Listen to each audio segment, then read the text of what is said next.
Hi everyone, and welcome to whichever week this is of my no-buy year.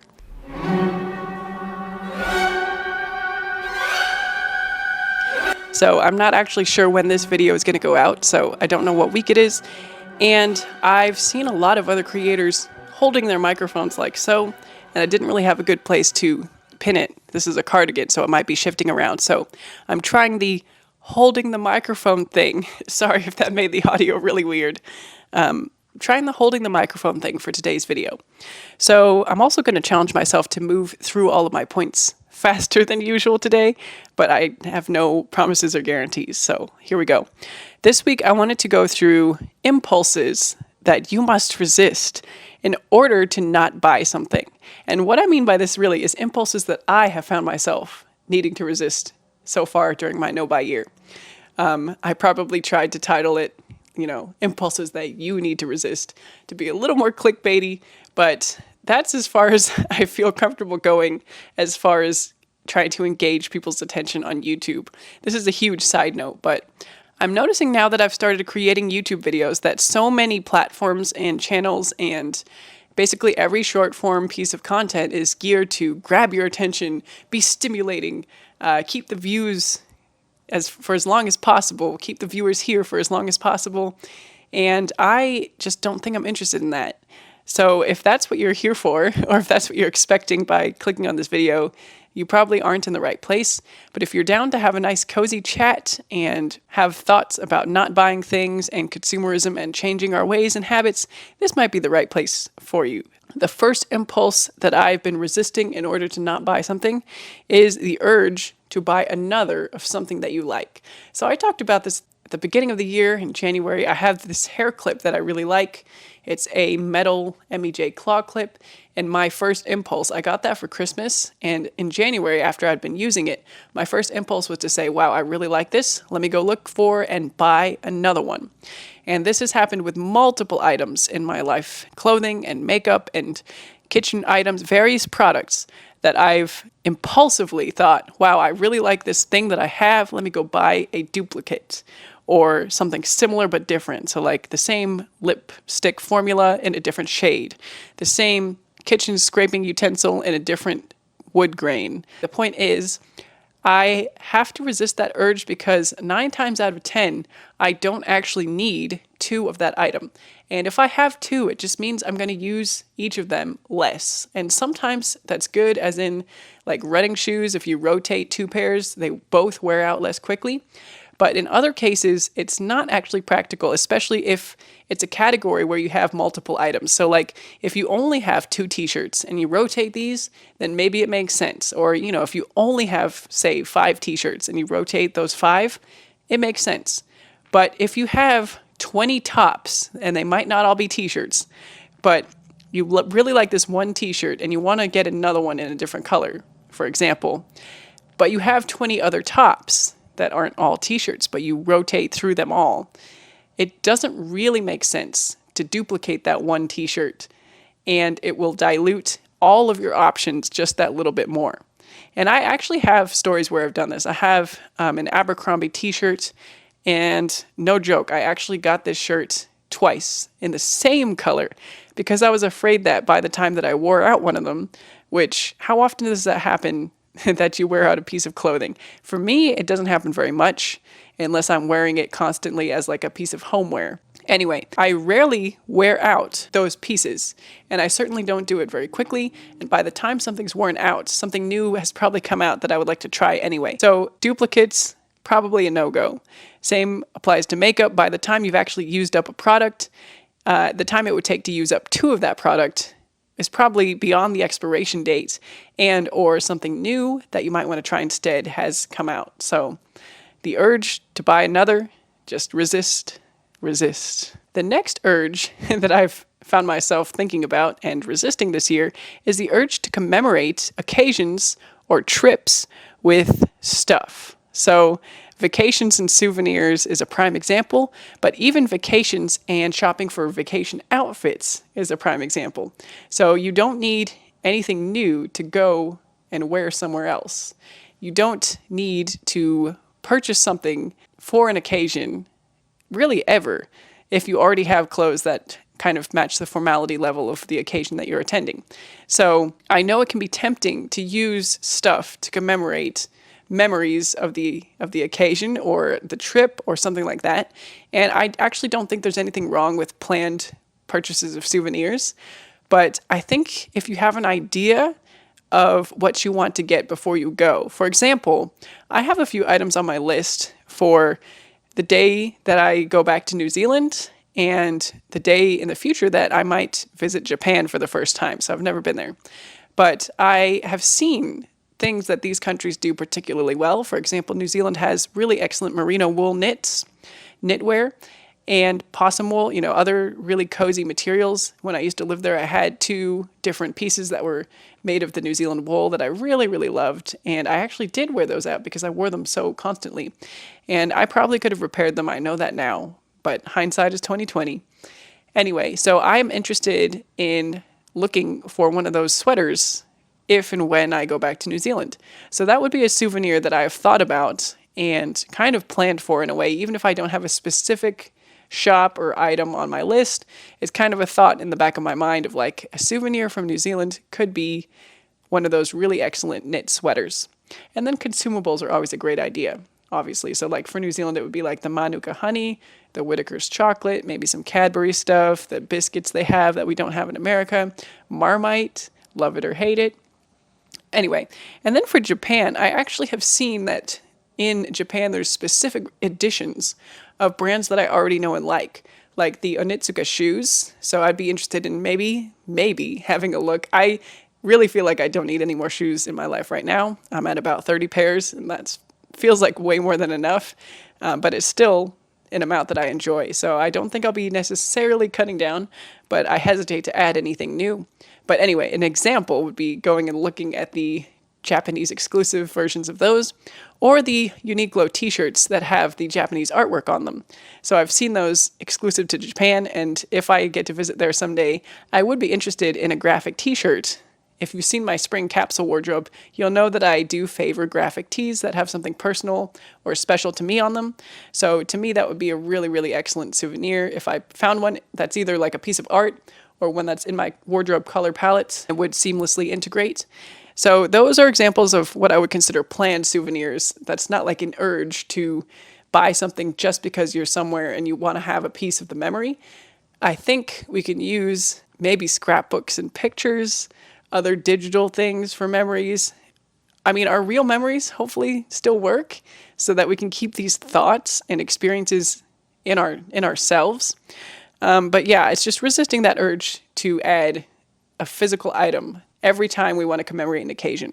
The next urge I've been resisting, and this is one that used to get me all the time, is the urge to try something new. So likewise, this isn't always a bad thing, but it's something we have to do very consciously because new is not always better and new is constantly appearing. If you take the beauty industry as an example, there are always new beauty products on the market. There are companies constantly trying to formulate and create new things for us to want to try because it's new.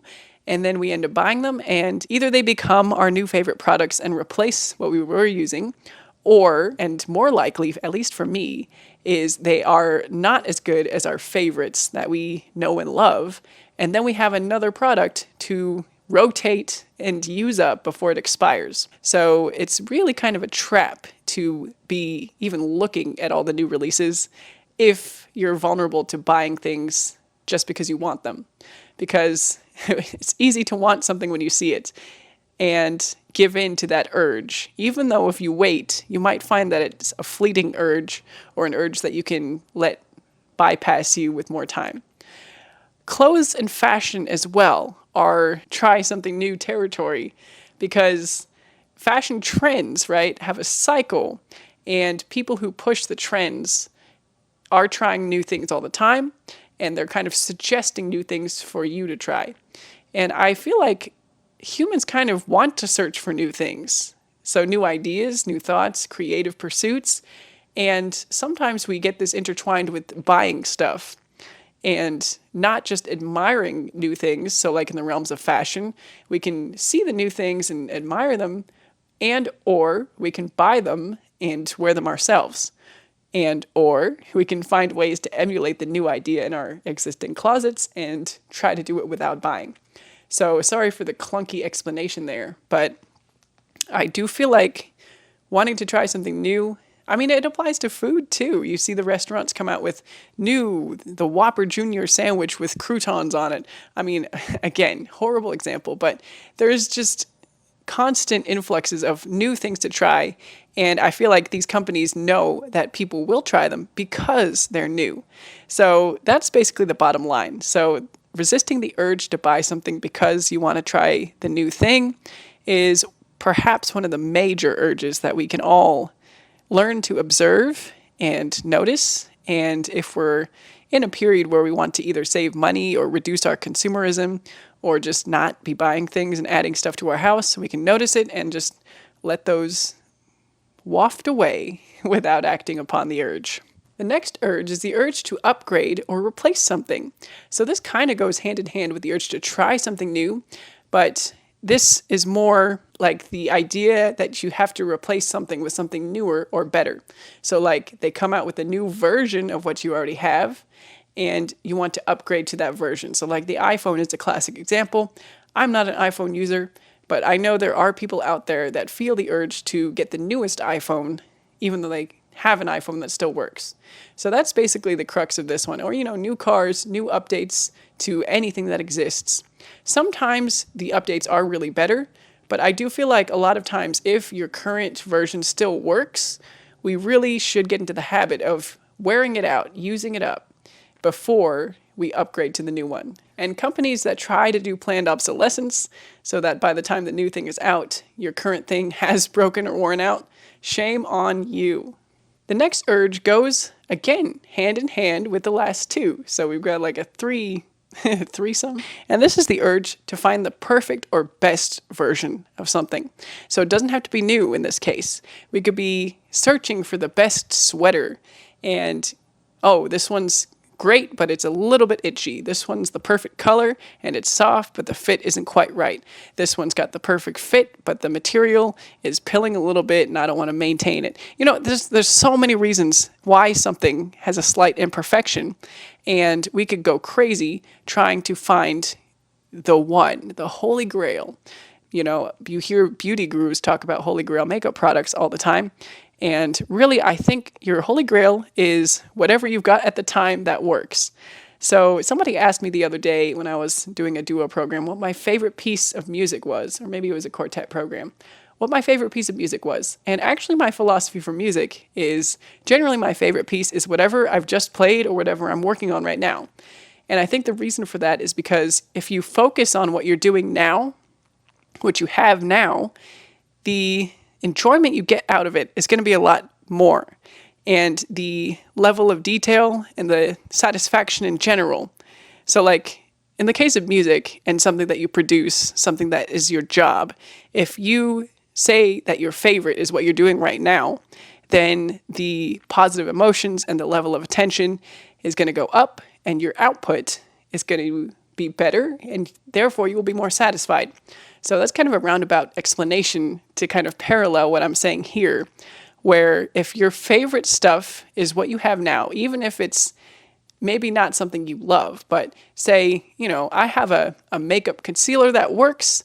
For now, that's my favorite because I have it and it works. It's kind of a more abstract thought than that because maybe you don't have what feels like favorite concealer. But I know that I do have what I would consider favorite sweaters. Or if I had to choose one, I guess I could choose one. And that favorite is not perfect by any means. But if I had the idea that my favorite thing had to be perfect, then I could go on the endless quest for perfection. And then I would probably still, in the case of sweaters, want more than one option. It doesn't have to be 10 options, doesn't even have to be 5 options, but 2 or 3. If you were looking for 3 perfect sweaters, that quest could be endless and you could go through hundreds and hundreds of different sweaters before you found ones that were good enough to be deemed perfect. And not only would that be wasteful, hopefully you would cycle through these responsibly and, resell or gift them and make sure that they got used and purchase secondhand, do all the things.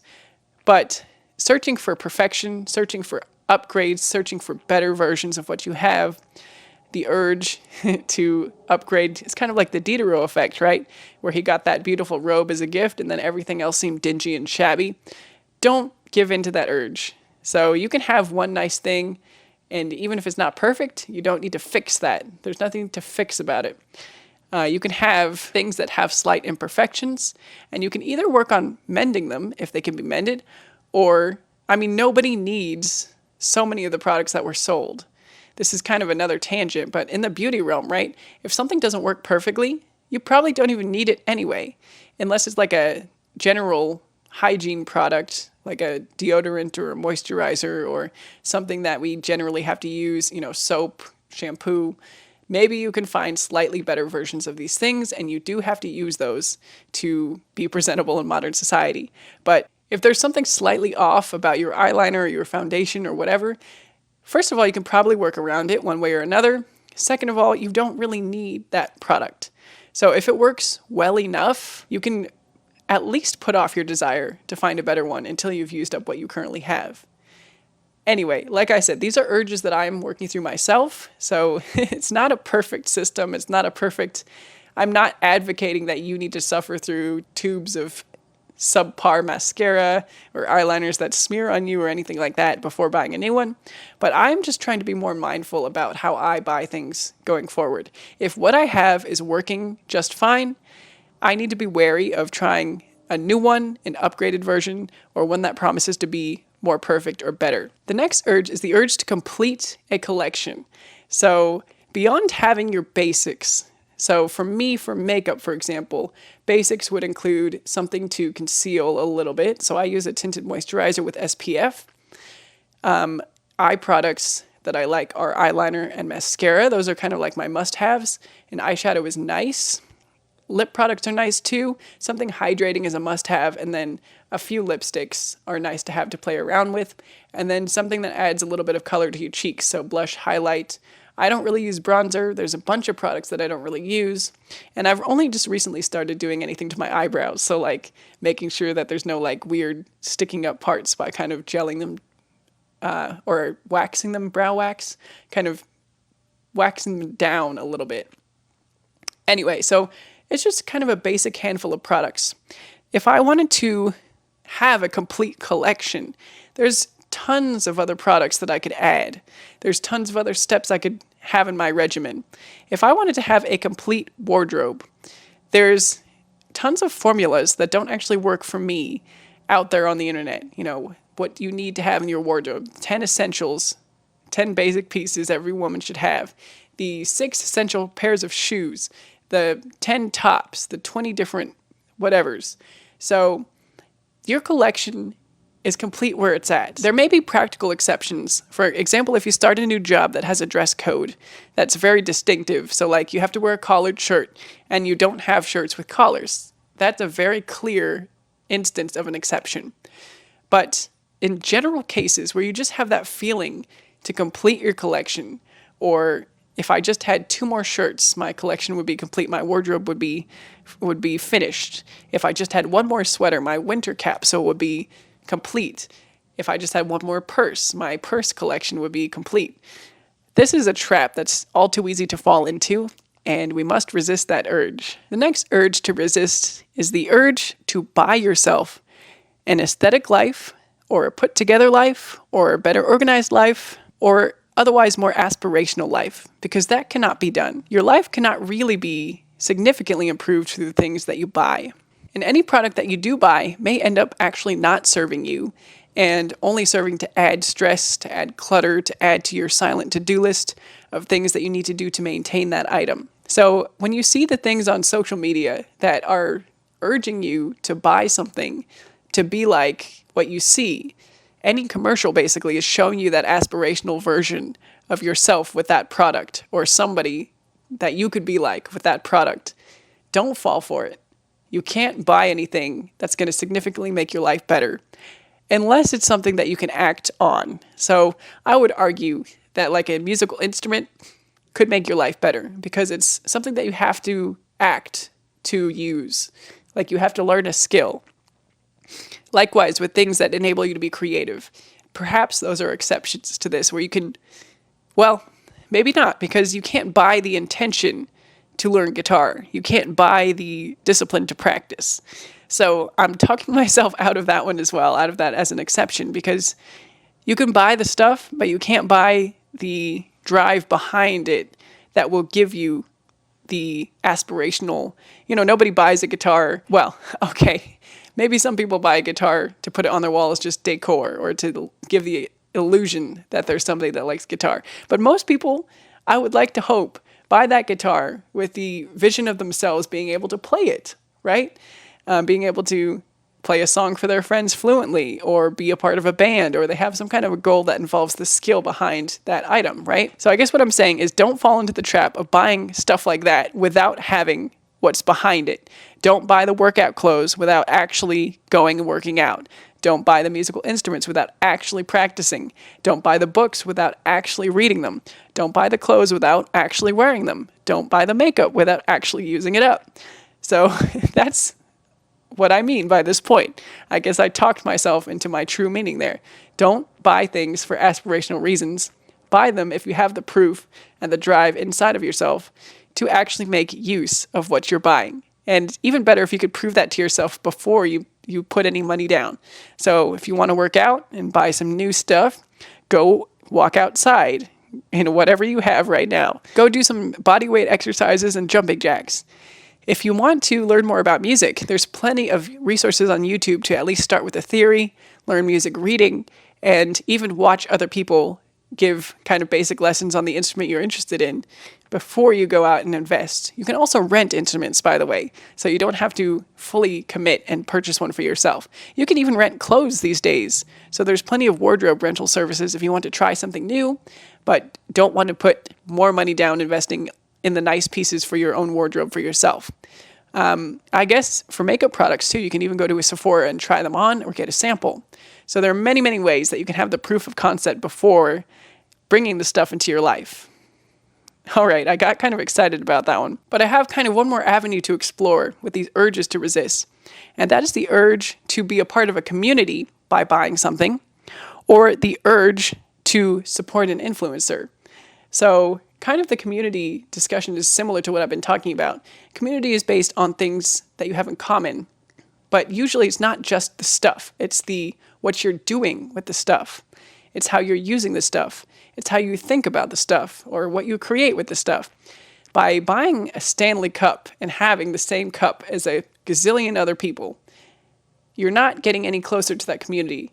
If you have a Stanley Cup and you take it on your walks through the neighborhood with the group of people that all have the same cup, but you're taking it with you on an activity that you do, or, you take it to work and all these people have the same cup, but you have this community of people that you work with.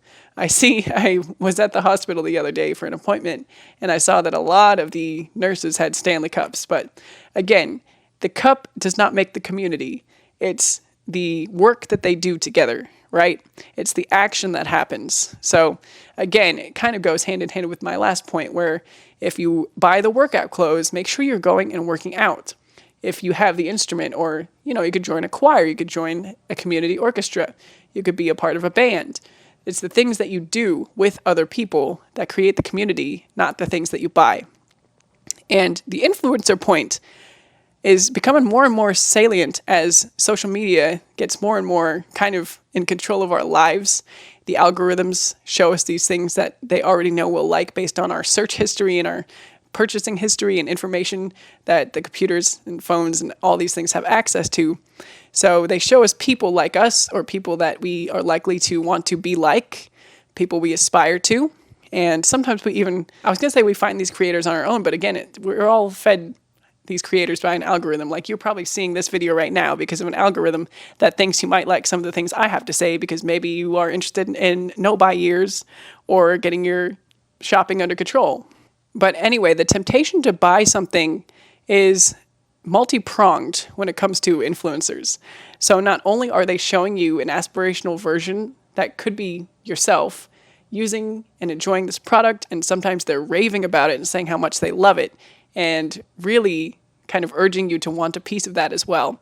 Sometimes the desire to buy what they're pushing comes from a more wholesome idea, in at least my opinion, of supporting that person for the work that they do online and providing you either entertainment or education. But we have to remember that just watching their content is a form of support, being one of their metrics, as inhuman as it sounds, being part of their subscriber count or their number, or sharing their videos with a friend that you think might enjoy their content as well, or commenting and interacting with the community. Those are ways to show support that don't involve buying something, even if you're thinking in the back of your mind that they're going to get a kickback for their affiliate links or whatever. If you are not in a position to actually use the items that they're pushing, or they don't suit you, or they wouldn't add value to your life, just don't fall for that urge.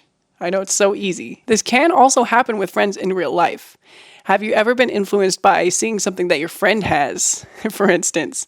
I know I have as well, but I do find it less insidious because when you have to actually ask somebody, where they got a thing, you end up talking about it with them. And there's this moment, it's not like when you're talking to a friend, you're not on the device that you might buy something with. And there's a moment of conversation and community before you are at the purchase point. With an influencer online, usually we're on our phones and we can buy things on our phone. Some of us even have card details saved on our phone. The websites are right there. The links are right there. We don't have the moment of pause, of conversation, of admiring it on a real person in front of us and reflecting on whether the same stuff, item, whatever it is, might serve us in our lives. And at least I know the last time that I was tempted to buy something that a friend of mine had, I definitely did not pull out my phone and say, okay, I'm going to do it right now. I got home and I thought about it and didn't end up going through with the purchase. And admittedly, I'm on a no-buy year, so it was an automatic no. As far as anything I see this year on a friend, it's automatically no, or automatically going to be wishlisted for later. But the time between seeing it on the person in real life and hopefully not pulling out your phone right away, hopefully going away, thinking about it before you actually open up any buying pages is super valuable in not making impulse buys. I have many, many examples of times that I've purchased things because of being influenced. In fact, I have so many examples that I think it's going to be its own video. I still have a lot of the stuff today. But one example I wanted to share that I've learned from is one of my favorite influencers, Hannah Louise Post, and I've mentioned her numerous times on this channel already because she inspired me with her no-buy year to kind of start this for my own accountability. But I, last year, was watching some of her content where she was talking about the Merit beauty products, and in particular, how the Merit lipsticks are some of her favorites. And she has a very particular set of needs for makeup. She's quite pale complected, and she likes a certain kind of color palette. I think she talks about it being grungy. In one of her recent videos on Merit, she talked about how the colors have a little bit of muck in them. So they're not super saturated and they're not super clear, and they're therefore more interesting. And I agree that the colors might have more interest and depth, but I've since learned that for me, with my different complexion and higher contrast features, the clear colors, the more saturated colors, the less mucky colors actually look better to me, to my eye. And again, I could be wrong about this objectively. I'm not a makeup artist. This is just my opinion. So I learned this the hard way, however, when I saw her talking about these various shades of the Merit lip products. And I went and purchased 3 shades of Merit lipstick. And those shades were 1990, which is a brownish color, L'Avenue, which is like a berry, a dark berry, and their limited edition red that's supposed to suit everybody, which is aperitif. Sorry for my pronunciations if any of those are wrong. Now, the L'Avenue and the 1990 shades I do actually like and wear, and they look very different on me than they do on her, which is to be expected. But the aperitif red is absolutely horrible on me, partly because it's less saturated. Hello, I'm coming in on a different day in a different outfit to try to finish off this video because I talked for too long and filled up my card. And I didn't have time to get a new one and keep on going.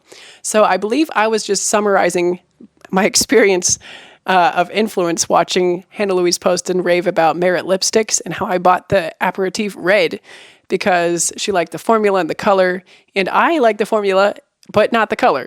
So I ended up decluttering the Merit Aperitif lipstick. I kept the other two that I purchased in that little haul that I got last year at the height of my shopping problem. But that was one of the impulses, the urges that I've noticed having to overcome, is like the urge to relate to an influencer, to be like somebody that you already kind of feel the parasocial connection with, and wanting to support them in their goals of making income, making a living off of YouTube. Incidentally, that makes me also think about my intentions and my goals for my own presence on YouTube, because while I didn't set out to make this my income and my living, it's never going to be my primary job because I'm a musician and I'm never going to give that up. That's my identity. That's how I make my salary, how I make my living, and my main interest in life is being a musician and playing and teaching, performing, all of the above with music. So I'm never going to not have that as my primary work. But if this channel were to ever start generating income off of subscribers and AdSense, like you reach a certain subscriber count and view hours and YouTube starts giving you AdSense revenue, and then you start possibly getting offered sponsorships and being able to use affiliate links and all that kind of stuff, I am not comfortable with the idea of accepting product sponsorships or using affiliate links, because my whole ethos and presence here on social media, on YouTube, is about not buying things and about not wanting things and not being pushed into wanting things through the media content you consume. So while some of my content is sharing the things that I have, it's not about making you want the things that I have, hopefully, right? So going forward, if I ever do reach a monetizable state, I'm okay with making money off of other people advertising, because then you open up my video and it's about not buying things, about how I'm not buying things anymore, how I made a lot of mistakes in the previous years and I'm not continuing to do that. I am changing my life and taking it into my own hands. And that's the kind of relatable that I want to be. I want to be relatable enough that you can see somebody talk about something and realize that's not for me. Looks great on you. I hope you make your money. I hope the right people find your recommendations, but not for me. And I want to be that kind of person that inspires that kind of reflection in people who watch me. Anyway, I hope this was an adequate summary on a different day of the points I was making, the urges that you have to resist in order to not buy something. I am just going to do a quick rundown recap of my bullet points to hopefully tie it all together. So the first was the urge to buy another of something that you already have and like. Next was the urge to commemorate occasions with stuff or buy new stuff for a vacation or even possibly souvenirs. The next is the urge to try something new. And the next is the urge to upgrade or replace things with something better or newer. The urge to find the perfect or the best one. The urge to complete your collection or your wardrobe, etc. The urge to buy yourself an aesthetic life or a more put together life or an otherwise more aspirational life. The urge to be a part of a community by buying the thing instead of by doing the thing. And then sometimes the urge to relate to or support an influencer. So those are some of the urges or the triggers that I've been noticing and having to let pass me by this year as I'm really trying to not buy things. Thank you for watching. If you found some value, feel free to like and subscribe. I will see you in the next one. Bye for now.